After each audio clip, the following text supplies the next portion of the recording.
The hero Maui.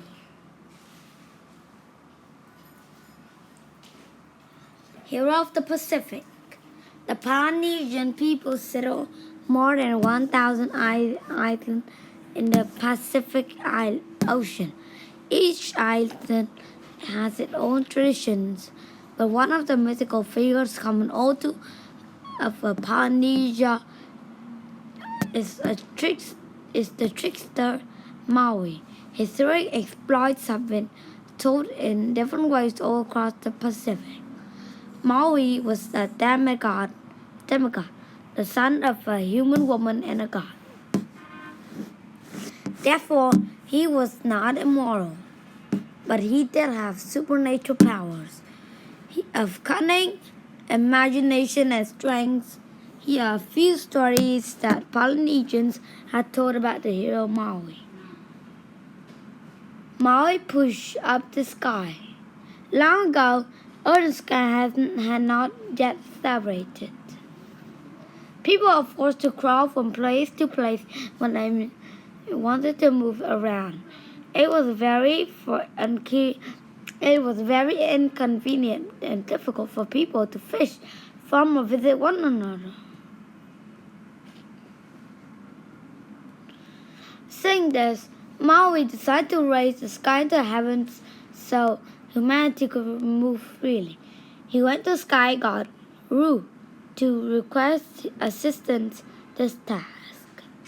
They agreed to travel far apart from one another and then, on a signal, push the sky up simultaneously. Maui cried north and Ru cried south until they could each came to a place where they could lie flat on the ground and brace their backs against the sky. At Maui's signal, they began to push. The strength was enormous. The sky began to move. Gradually, they pushed themselves into a crouching position. Then, with great effort, they stood up with the sky resting on their shoulders. Then Ru and Maui placed their hands under the sky, palms up. They stretched upward until they were taller than the tallest mountains. As they grew, the sky rose with them until it floated miles above land. The achievement is still visible today as we look up the perfect blue dome Ru and Maui created. People, plants, and animals can now grow and move freely on Earth because of the effort.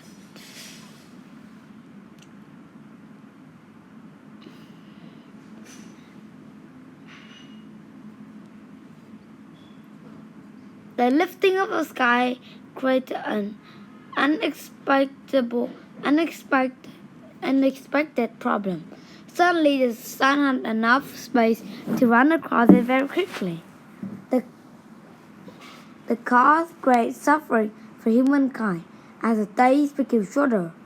Plants could not grow, fruits could not ripen, and the nights were very long and bitterly cold. Maui's mother was particularly unhappy, for the sun's speed interfered up. It was a task to make cloth and sew the clothing and sleeping mats. She made a cloth by stripping bark from trees, pounding it into pulp, and then spreading the pulp to dry in sheets. However, because the days were so short, she could not dry the sheets of wood pulp. The cloth was in short supply, and people complained. Maui's mother begged Maui to help her. Maui promised to do what he could. He noticed that the sun was 16 legs, which allowed him to run very quickly. Maui reasoned that if he could snare those legs, he could halt the sun's journey and bargain with him. Maui's mother approved this plan, and she gave him 16 ropes made of strong vines. Then she instructed him to seek advice from his grandmother. Grandmother gave him a magic war axe and another strong rope made of twisted vines.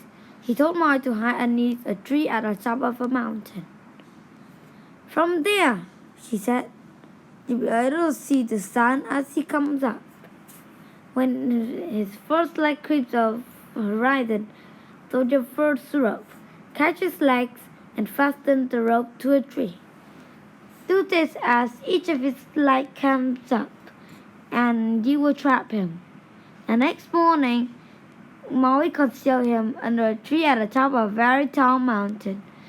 Before long, the sun's first light appeared on the horizon. Maui threw his rope and cut it. He fastened the rope to a tree and waited for the second light to appear. The sun soon realized what was happening and tried to flee. But Maui, instead of ropes, dragged him back and threatened him with a war axe from his grandmother. The sun was terrified and begged Maui to release him. I will not do such thing, Maui said, until we reach an agreement. He described all the troubles the sun's rapid progress across the sky had made for mankind. How people could not cook, work, or pray because the days were so short. The sun, if you accept everything Maui said, and soon they made a bargain.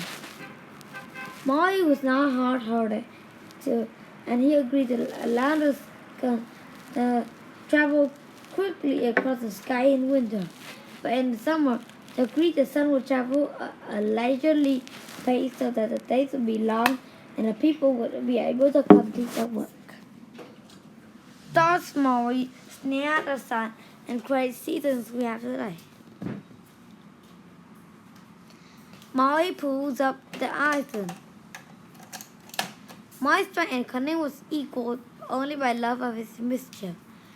When he and his brother went out fishing, for example, the brothers would often catch fish after much time and effort, only to discover the wish wound up in Maui's net. Eventually, Maui's brother refused to take him fishing any longer. Maui realized he would have to prove his worth as a fisherman if he were ever to fish with his brother again. He decided to make a new fishing hook that could catch the greatest fish in the world. Maui's labored for many days and made himself an fishing hook from sharp bone and twisted vine. He also breathed some of his own magic power into it. When it was finished, Maui took his hook, transformed himself into a beetle, and hid in one of the brothers' fishing nets.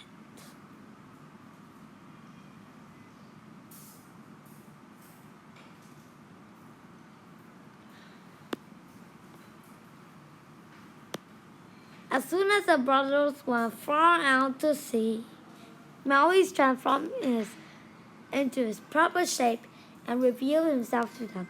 Though not pleased, Maui conjured them to stay out in the fishing ground.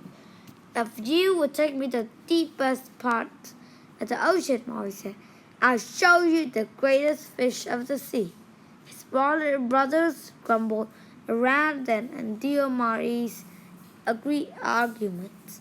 They decided to grant his request. They paddled far out to sea and Maui cast out a magic hook and fishing line.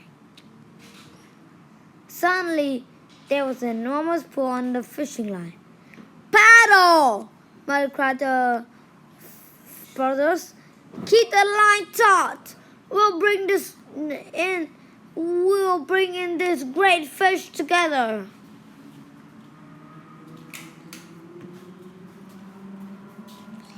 Maui's brother paddled with all the might. They were also eager to see what he had caught. It was certainly a heavy fish.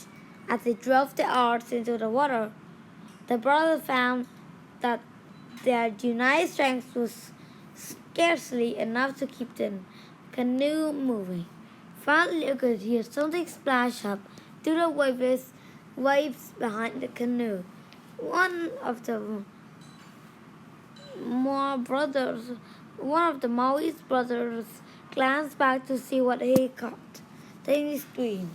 Horrified, he saw an enormous island surfacing behind them, caught fast on Maui's magic fishing hook.